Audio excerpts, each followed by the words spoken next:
Hi, I'm Lynn. And I'm Amanda, and this is the Pursuit of Badasserie, the podcast. This podcast is all about taking action and creating that badass business abundance and life that you want. Where we share stories, laughs, wins, and epic fails to show you the whole picture of the entrepreneurial journey. It's not just unicorns and rainbows, people. Jump on and follow us through this raw and witty roller coaster, where we get down and dirty and go behind the scenes of life and entrepreneurship. Get on it, get over it, and get after it. Hey, I'm Lynn.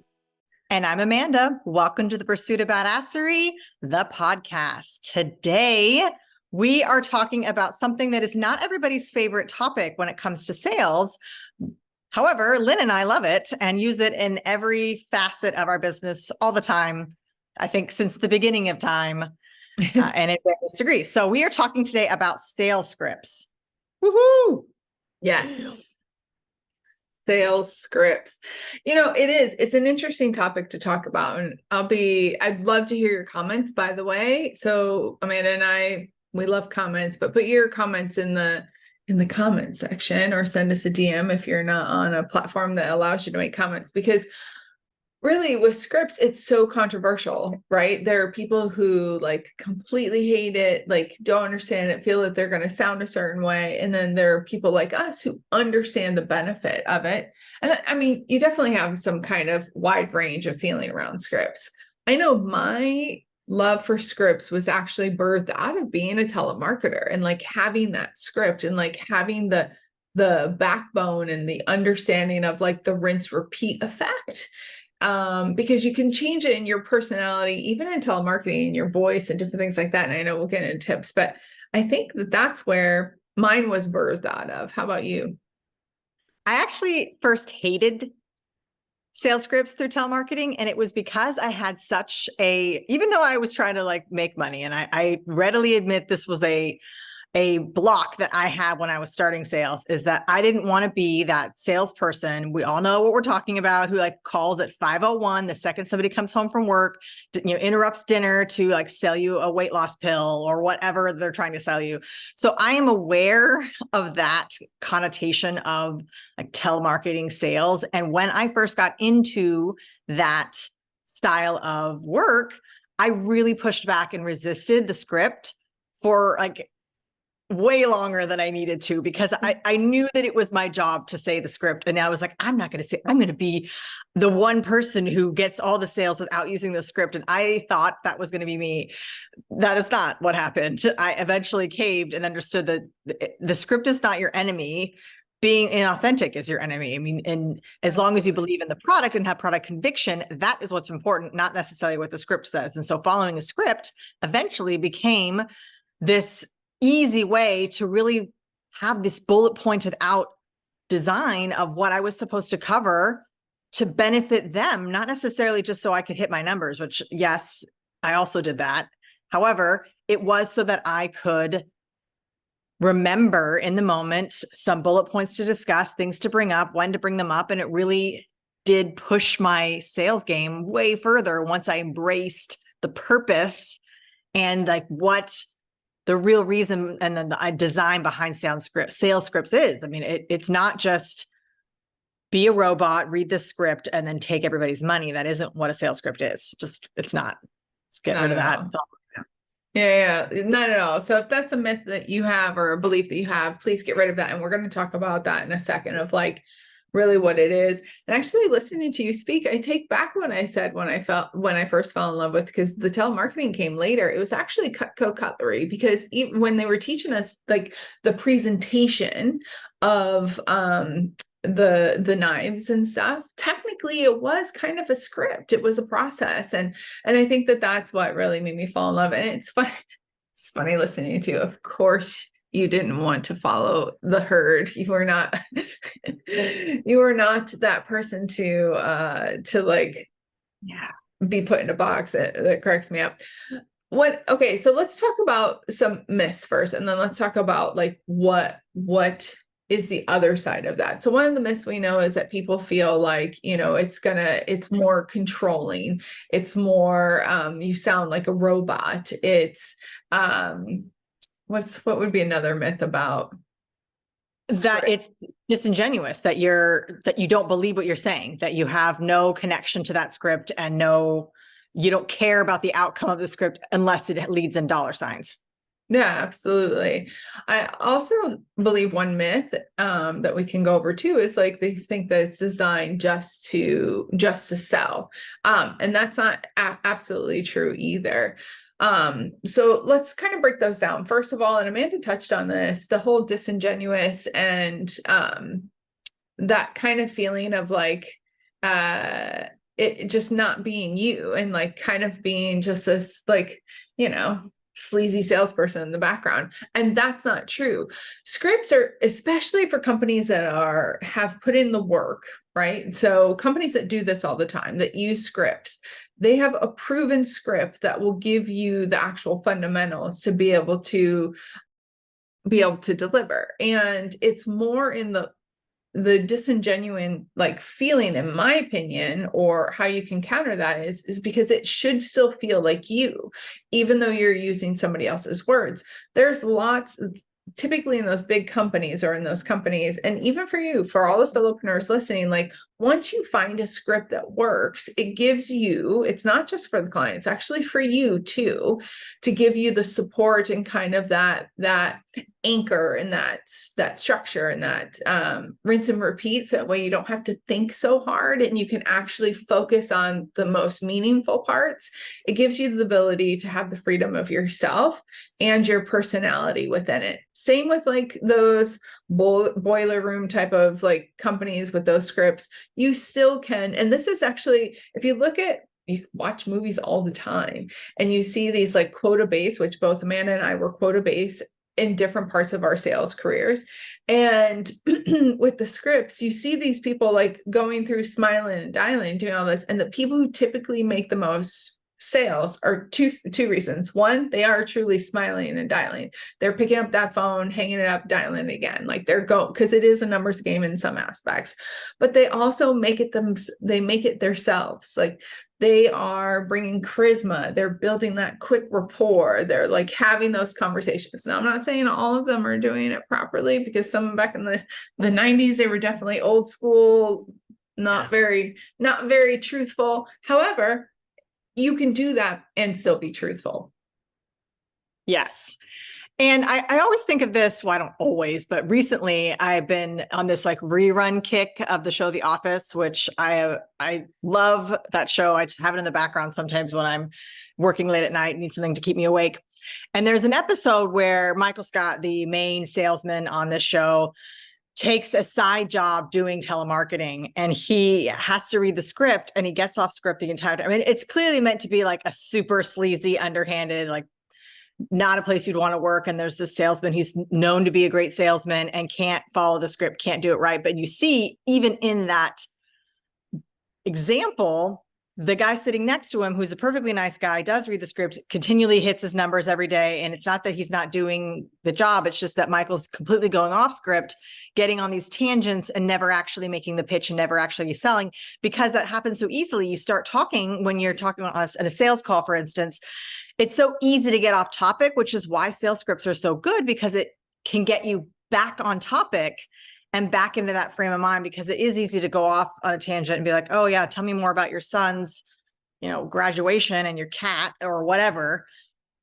And it gets you off point. So that's one of the reasons why I really like sales scripts, is that a lot of times there's so much passion behind what I'm selling or who I'm talking to, that it's easy to get off script. It's easy to get so far away that you don't even remember what you made the call for. So scripts are so important, even if it's a small, like bullet pointed, not like a word for word scenario, but just a bullet point of what you want to say in general, so you can come back to it. I mean, it's like any speech you might have, any email marketing that you might have. I mean, it's not just a sales call in the traditional sense, like I'm going to pick up, smile and dial and sell somebody directly, like a complete stranger. A lot of times it's what I send as part of an email sequence, or how I reach out to someone after a networking event, or how I respond from a customer service standpoint, or reaching out to this, that, and the other. So sales script has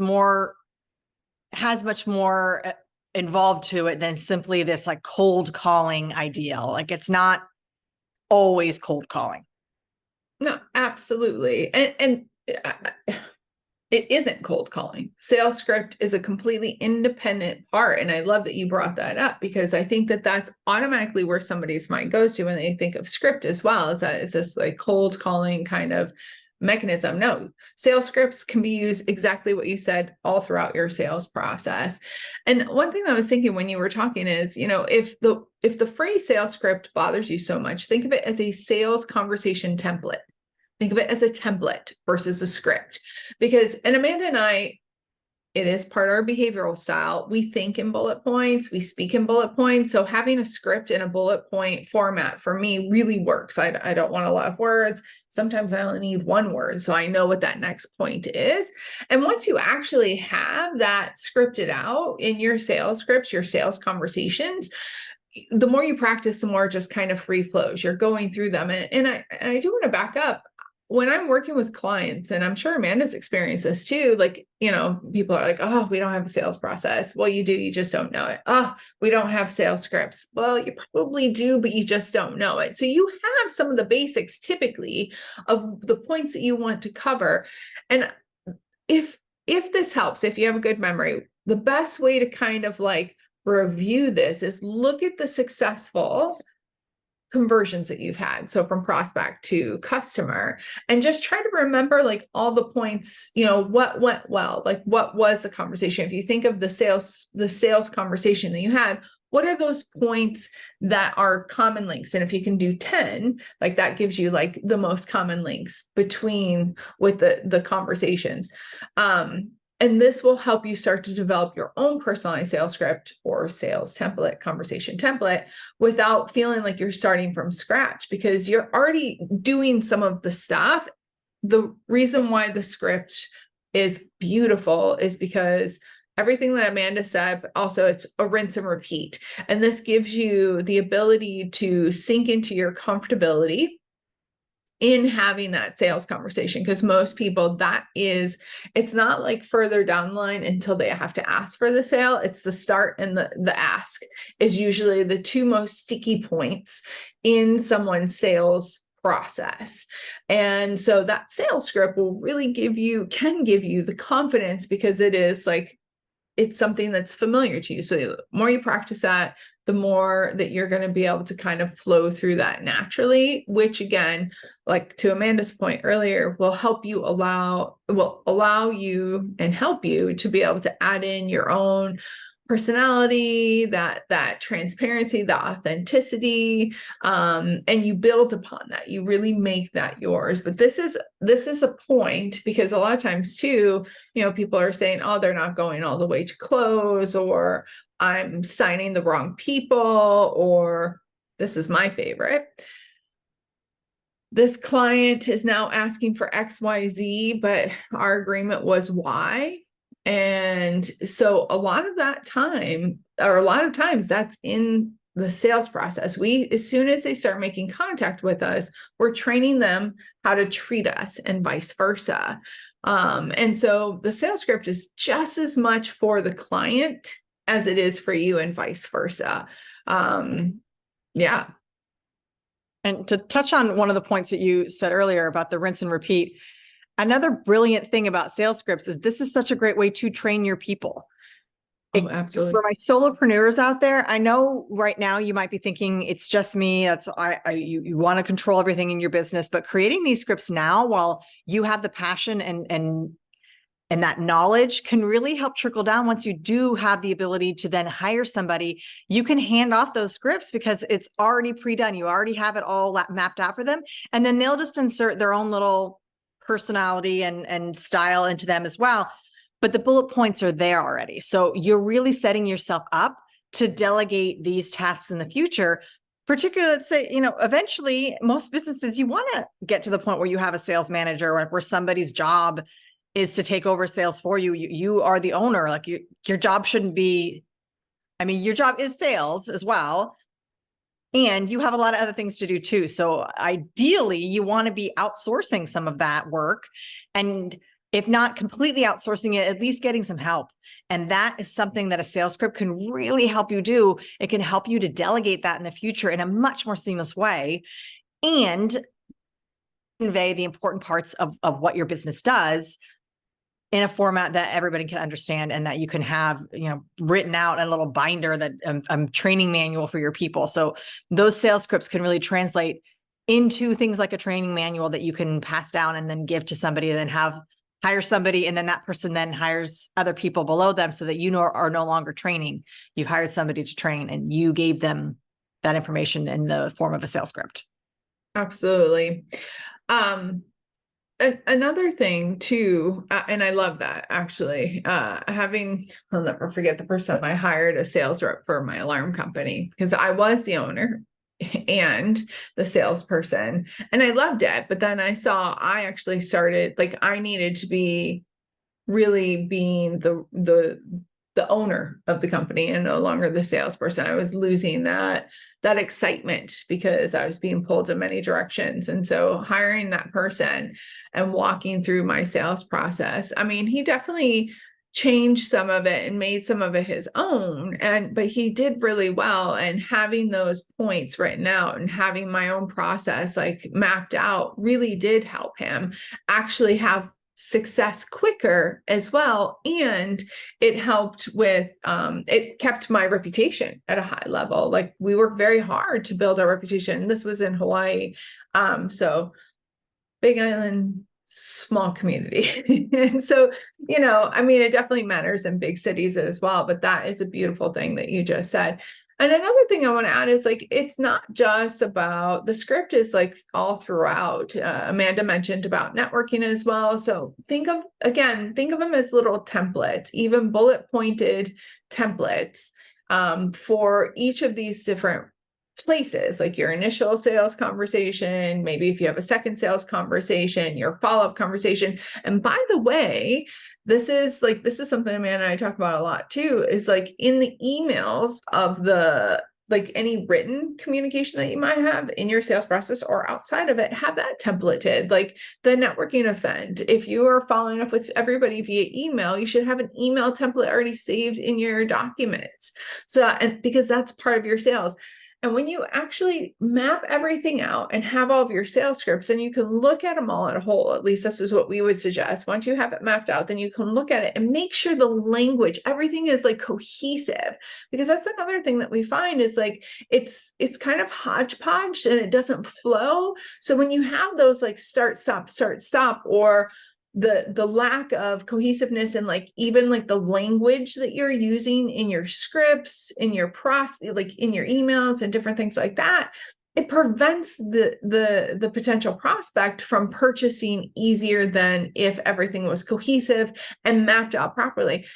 And it doesn't have to take long. Like, this could actually be, you could go through in probably 2 hours and just kind of like map it out loosely and look at it all, and then kind of fill in the blanks. Start with what you know, and then fill in the blanks as you go. But that's another thing that we would strongly suggest is like, once you have those basics, kind of lay them all out. I'm pointing to my floor because my floor is a big space, but if you have a big table, like print it all off, lay it all out, and just check the language and the cohesiveness between all of those, because that's only going to help your sales process.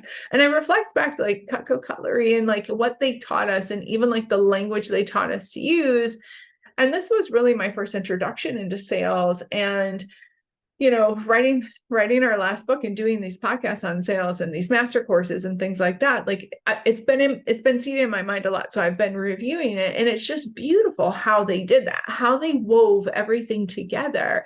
And when you actually followed it, your conversions were easier and higher. You hit quota different. Even back in the day with my cell phones and the two-way pagers, which I used to love, my little blue two-way pager, Motorola two-way pagers. Everything was scripted out. When you followed the scripts, you actually were able to have a higher conversion, whatever that is, either setting appointments or making the sales. And it doesn't mean that the sales scripts are impersonal. Just because it's a template doesn't mean you don't personalize it for each thing. So like, for example, if it's like a networking event or a customer service email, you might have your template that is your go-to, but you're obviously, well, I would hope it's obviously going to insert personal information that makes it unique to that individual situation. And so that's why a script shines so much, particularly from an efficiency standpoint, is you're going to, in your business, you're going to say the same stuff all the time. If you haven't memorized your little elevator pitch by now, I don't know what's happening. If you've been in your business for any length of time at all, you're going to find yourself saying the same things over and over. I do this. I help with that. I blah, blah, blah, blah. My business does. You have those things, you have those scripts, and you are going to tailor them automatically, I would assume, in the situation. So if you sell scuba gear and chicken feed, you're probably only going to talk about the chicken feed at the farm convention, and you'll talk about the scuba gear at the underwater convention. Like you're going to tailor it automatically and weed out the things that are unnecessary as you go. But the point is to have that template in your head and to have that script in your head. And some scripts will come naturally, like your elevator pitch. You're going to know the 10 seconds that you describe your business in one hit, but there are a lot of occasions that you're going to need to dive a little bit deeper. And it's so wonderful to have it already written out, to have an idea of what it's already going to be said, so that you're not constantly reinventing the wheel and trying to figure out what to say. It's like rewriting your bio every time somebody asks you for it. Like, no, you just have your bio written somewhere and you can tweak it for the situation, but you shouldn't have to rewrite it every single time someone asks for it. And that's what sales scripts are. People are going to ask the same questions over and over in your business. Why wouldn't you already have the answers that you can give them? And it's faster. Faster is good. 100%. This whole time I'm thinking of, I watched this, I don't know, I think it was David Letterman. It was on Netflix, and they were doing, he interviews famous people, and it was the one about Obama. And he asked Obama, like, how many color suits that he had. And there were very little. And it was more in the ties and the socks that he had, like, accentuation. And then he asked about his underwear drawer, and he says, how many colors of underwear? And I want to say he said like one color. And the funny thing is, I know this is kind of like off, but I've heard this kind of explanation a couple of times throughout different things. Just the Obama one is the most recent. It's like it's kind of like having a school uniform. You take you gain that energy back, that you don't have to think about what to wear. You don't have to and actually a lot of really famous, very wealthy people have they might have all the same pairs of underwear in the same brand or whatever, because they don't want to put effort into that thinking. They don't want to put that's energy that they can keep. Guess what? That's what scripting is about too. You don't have to put the energy there because you have that baseline already and it's there. And really recently, even just this week, we were reaching out to potential guests for a master series that we have coming up in the fall. And I literally copy pasted the base of the email and then personalized the first couple of sentences per person. But the base was a template, copy paste.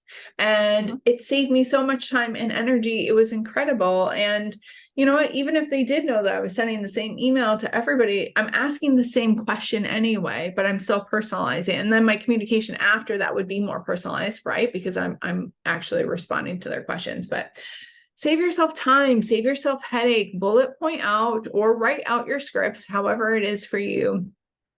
And know that you can customize it through the way that you speak, the way, the way you're building rapport right away, which we will do another podcast on building rapport and simple ways to build rapport in your sales process, because I think that would be a great one. Yeah. And just put the energy more into taking the prospect on a journey versus trying to sell them. And to me, that script gives you the ability to do that. I know that might sound counterintuitive, but it does. Yes. And I know that when you say to make scripts, it's like one more thing you have to do as a business owner. And I know that a lot of times I feel like I listen back to our podcast. I'm like, oh yeah, there's one more thing they have to do. And business ownership. We're action oriented. Yes, business ownership is a lot in general. And this is all about setting up systems now, which may take a little bit longer and will save you so much time if you just do them the first time right. That's what this is right here. So yes, it takes a few extra seconds to write the sales script and then like save it to another document and then have it listed somewhere and just ideally know where that document folder is. That does take a little bit of time, but it doesn't take much time in comparison to rewriting all of your content over and over and over again. I think there's so much content that as business owners, we have to worry about these days. Let's not have this be one of those things. Absolutely. Email templates, sales scripts, conversations for networking, things that you can automate or regulate or systemize, do it now.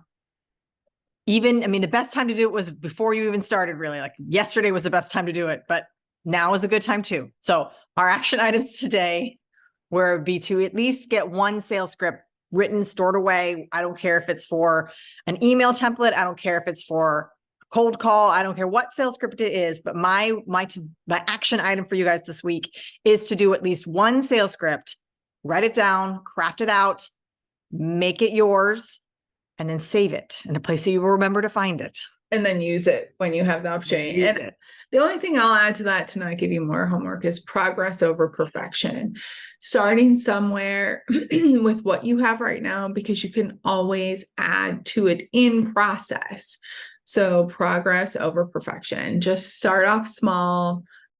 And if you have a VA, have your VA, or if you have a team member, like sit down and it's a lot of fun and typically easier with another person because they can like see outside of like what you normally think of what you're doing. They can see the other side of it. So, but just remember progress over perfection. I think that goes with everything. However, hopefully we inspired you a little bit today on sales scripts or sales conversation templates, however you want to say it. And we can't wait to hear all about it. If you like this podcast, please make sure you like and subscribe. And if you really think someone in your network can use this, go ahead and forward and share this podcast with them. And as if you needed one more action item, please leave us a comment about what you're working on right now, what you need help with, what your thoughts are on sales scripts, what sales scripts you use or hate or love. We'd love to have that information. We love your feedback. We love talking to you.